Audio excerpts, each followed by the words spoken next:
I got to see a lot of what was happening in the housing industry. I mean, I just really remember what we do for people. There was a young lady that came to me that had a little boy, had just recently gotten divorced, and the child was just needed medical assistance on dealing with it. They started putting him on medication. He was depressed, and the point was that they lost their home. He had a pet that he had to give up, and losing his father, and all she could afford was a little small apartment that she was renting, and he got really depressed. We fought hard, and the thing is that we were able to get help from Washington to promote where women could get housing. It was affecting children. And so we were fortunate that we helped her get into a house, and she was able to get her father to put in a fence. They got the little dog for the son, and within 6-7 months, they could stop all the medication. So, this was an example of what we were part of in the housing industry. And so getting my general contractor's license was a challenge. I mean, it wasn't easy. It took me 6 years because my husband was the instructor. And that was challenging because every time I needed assistance and I would ask him for help, he'd look at me and say, "Pretend I died. What would you do?" And he'd walk away. So I'm like, oh my gosh, I better figure this out, right? And so the home inspectors were amazing. They were very cooperative. They were shocked that a woman was out there with the construction men. But I didn't really ever handle a hammer, but mine was more paper, the design of the house, the selling. And gradually, the majority of our houses were like, interest rates were like 14.5% back then. But the government subsidized to help depending on the income. So a woman with, minimum wage, sometimes their house payment would be $75, and the government would subsidize the difference. But the point was to get us out of apartments, get us into pride of ownership. And it was amazing. I mean, it was a very rewarding job, helping families get into homes. We saw the children really, their morale. I mean, they owned the house. They weren't, stacked up in apartments. So it was very rewarding. But what happened, consequently, interest rates kept going up. And eventually they hit 18%. And that really killed a lot of the construction industry. It was very difficult, because of the cost of materials. I mean, we even experienced where we couldn't even buy toilets. Materials were hard to find. And the industry, the country was really having a hard time. So at that time, my solution was, why don't I open a real estate office? Back then, I had heard about real estate contracts, assumable mortgages, FHA, which is something we don't think about much today. But today, how many times are you listing a house that you don't ask the seller, by the way, what is your interest rate? Do you have 2%? Why don't we try to sell your house and offer that 2% to the buyer? So, we're not, really thinking about that. I don't see very much of that. Many a times I've asked brokers that have a listing, is the interest rate assumable? Because I did work with a lot of those assumable loans back then. But it's been a fascinating industry. And actually, I decided to get the real estate license. Back then, we had to have 2. If you wanted to be an owner, you did have to have the second exam. So after I got my real estate license, I decided I wanted to open my own. And I had to go back to school, take the exam, and then become a qualifying broker. So I had that office, and the only thing is I lost a lot of sleep. I was always worried about what the agents I had at the time, what they were doing out there, because I was responsible. And I realized that I liked better being the seller, working with the people than worried about running an office. So I decided I just wanted to sell, and decided to get rid of the real estate office. Right about that time, I was offered a position with the Bernalillo County to be a planning commissioner. And it was politics. That's what helped me get through. My husband, being a politician, because he had been a state representative, helped open the door. But also what helped was Irene Cerna, who was working at First American Title. She had the position, decided to retire from it, and still had some time left, so she recommended me, and I was able to get in there. And so when I became a planning commissioner, I realized that as a realtor, we're out there knocking on doors, and guess what? Nobody's home. Everybody's working. So that's what helped my real estate career, because I'm in City Hall with all the employees, all mine. And so I'd go to different departments, go into planning, go into mapping, go into tax assessor. Guess what, man? I was putting out those cards, and that helped my business. And I thought, and I used to constantly, whenever we had sales meetings, I would bring up the subject, and I said, you guys are out there knocking on doors and there's nobody home. We need to be out when you go to a restaurant. Give a good tip, leave your card. And I kind of was encouraged by Sandy Presley. She had a recipe for being just top-notch broker. And I remember I asked her, Sandy, how do you have so much business? She said, my goal is when I get up in the morning, I count 50 cards. I'm not going home till I pass all of those cards out in somebody's hand, okay? So one time she even got invited to my daughter's, she put together a party. I can't remember, it was a birthday, some kind of party. And we had all our friends. She's also a broker, QB, has her own business. And here we had like 60 people. And Sandy was dating one of our friends. Guess what? She went around the court passing her cards to all our friends and family. I thought that was hilarious. I had to tell her, Sandy, you need to stop competing with our friends. But she had a goal. She had a purpose. And I really respected that from her. I thought, that's encouraging. She was brave with two, realtors in the house. But that's what it's all about. We're in the people business. And that's what we have to do. We have to think about our business. And it's all about people. In fact, it was interesting. I really believed in training. And that's how I learned a lot of things about real estate, was I believed in committees and meetings. So when I opened my real estate office, I realized I didn't know the industry. And I knew I had to learn it.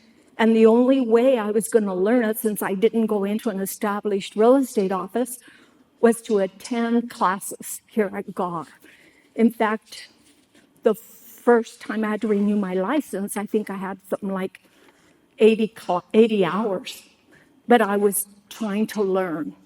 And that's what helped me a lot. And I got involved in committees. Every time there was something, I signed up for it. I wanted to know who, what, why. And it was exciting. It really kept me busy. Also, at that time, Greg Frost was very, very strong in our industry as a lender. And so he had a group of every month he would invite us to lunch. He would pay for it.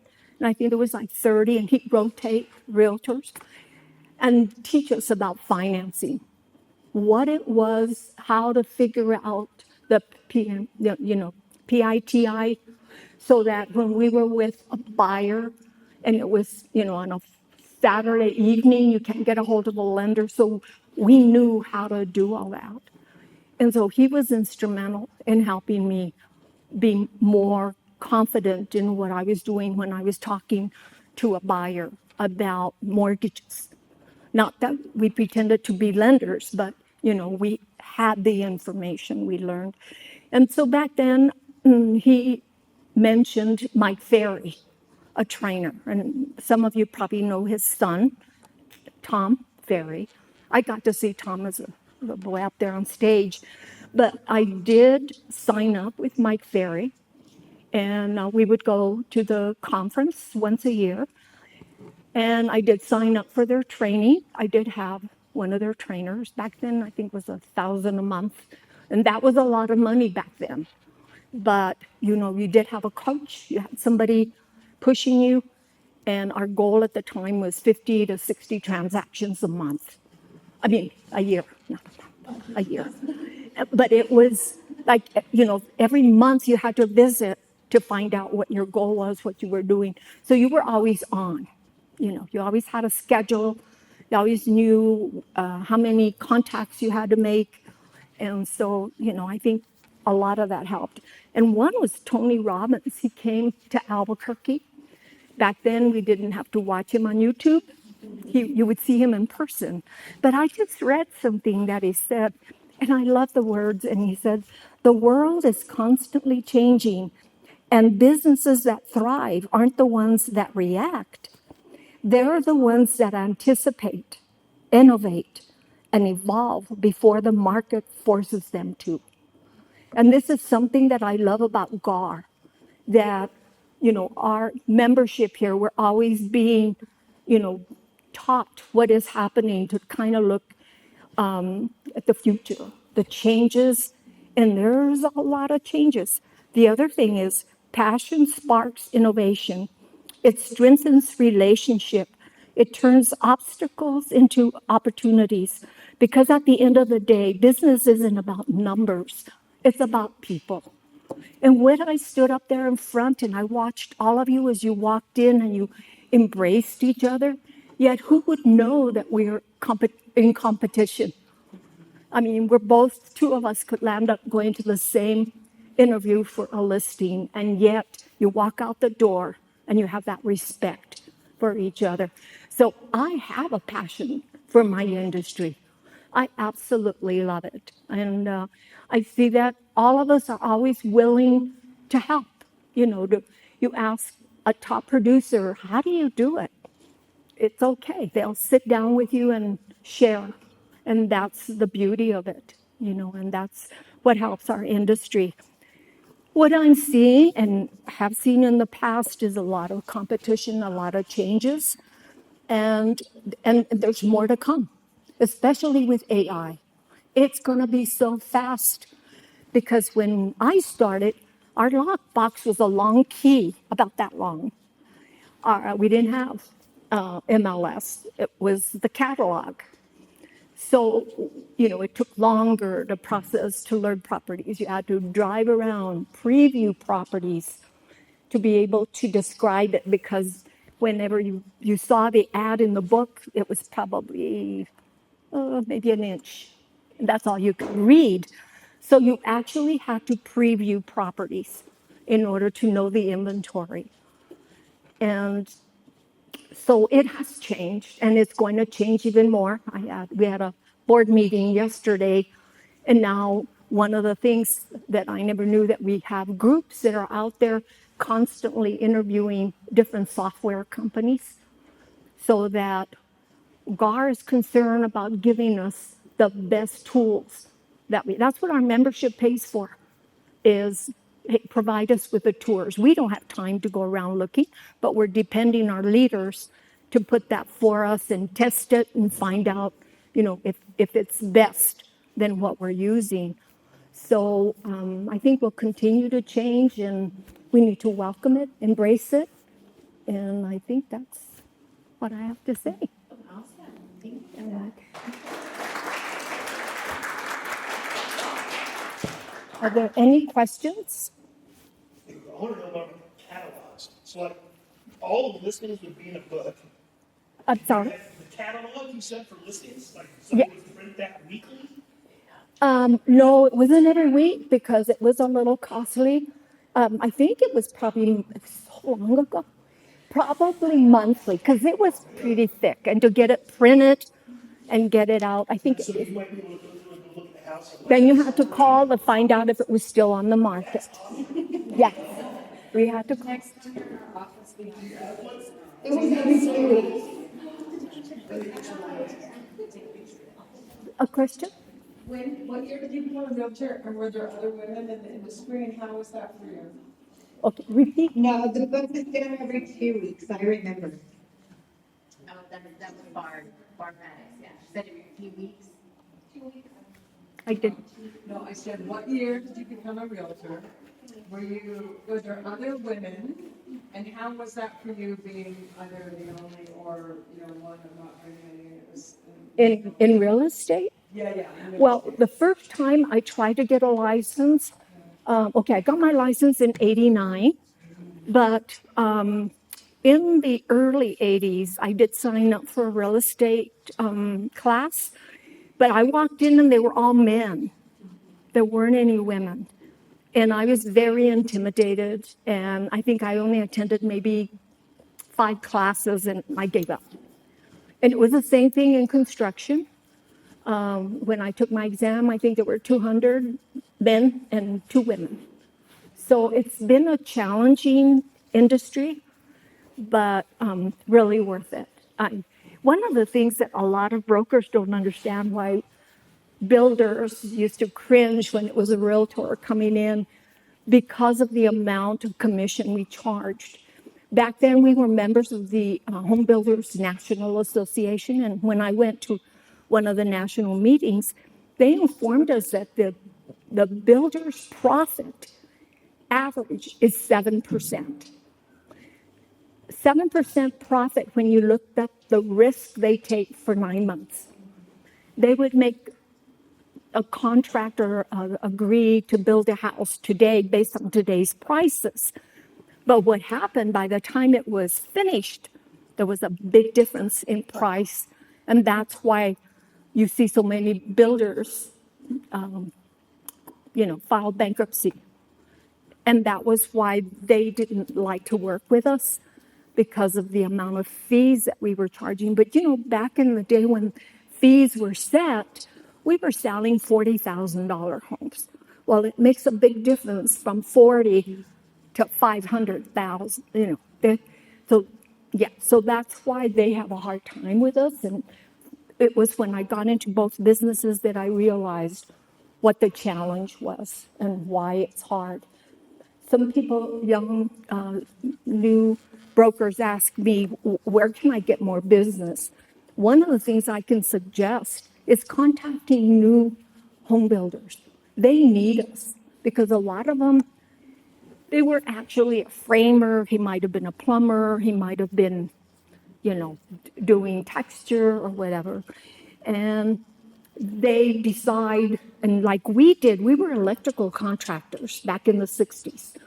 What happened with an electrical contractor is the builder would tell you, I'll pay you in 2 weeks. You show up, and he says, I didn't get a draw. I didn't pass inspection. We wouldn't get paid, but we had to figure out how we were going to pay our employees. Or the builder took off went to the lake, forgot to write our check. And we were constantly running into that hiccup of not getting paid. Finally, my husband says, I think I like the idea of being the general contractor. That way I can get paid first. And so, that's what we did. But, so anyway, kind of lost track here. Is there any? I have one more question. Yes. And I think we all agree with all the changes that you've seen and even the changes that we've seen in just the most recent years. It definitely is a people business. So when it comes to nurturing your clients over your career, what are the things that you think really solidify that relationship with your client? The service, being there. And by being there, I'm saying 100% knowledgeable about your business. You really need to know your inventory, the lenders and multiple lenders, not just two or three, because different personalities click with, so you have to know your client and find out what kind of, personality, what you think, and try to put them in connection with a lender that might meet their needs. But you also have to be knowledgeable, and that is taking a lot of classes. You can't, I can't believe that sometimes realtors tell me, gosh, my license is up in 2 weeks and I still need to take classes, minimum requirement. I can't understand that. I mean, I like double or triple the hours that I need. We need that information, but it's like nobody wants to be bothered. And then when they go out there, I mean, whenever I've had a buyer contact me and had been working with another broker, I'll ask them, do you know the difference between FHA, conventional, or are you eligible for VA? They're looking at me like a cow watching the train go by. No. And what's the difference? Okay. Well, your realtor, did they discuss with you? No. Well, so a lot of it is you need to have your knowledge. They're depending on you. We make a lot of money. We really do. I mean, that's why we're the envy of a lot of industries because we get paid well. And I think we owe it to our clients and customers to be knowledgeable. That's what they're paying for and not skimp, like, oh, I don't want to do that, or I don't like that instructor, or I don't like the subject. I mean, I sometimes I'll take a buyer and I'll ask the listing broker some information, doesn't have a clue what I'm talking about. And so it's the lack of knowledge. And so I am always bringing up to our leaders that we really need to have more education, more classes. I mean, I don't know about most of you, I learn better when I'm in a class than to watch it on video. And that's one of the things that we used to have a lot of classes back in the day, all kinds. And now we can't find instructors. That's one of the problems we have. But the other thing they'd say, some of them were not showing up.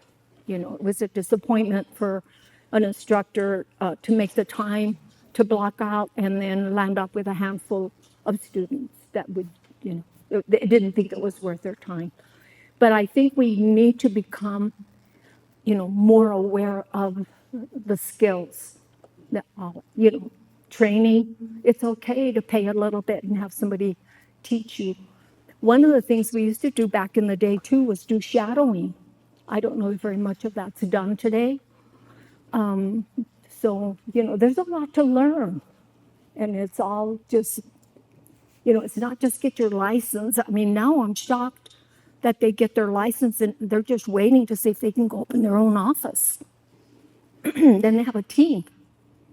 And then we have a team, and the team, you call the number and you ask the person that answers, the broker that answers questions about the property. They've never seen the property. They don't know. And they're in charge of that listing. And it's like, wow, something's wrong. I think, and I'm very vocal, and I'd say, well, I think if you're answering the phone, you should preview your inventory. That might be a good idea. So I'm probably not liked out there sometimes when I'm very blunt, but I say, you know what, I'm an old lady, I can get away with it. But I thank you. I don't know if there's any other question. I'd love sharing whatever I can. Also, get involved in politics. We're needed out there. And you learn a lot, from our leaders. And they have to understand, like I became good friends with the Speaker of the House in Santa Fe. Sold them a few houses. But they can really recommend us, but you get to learn from them what's happening. And just getting involved, with our committees and stuff. And And I guess you guys are going to be our future leaders here. And I thank you for that.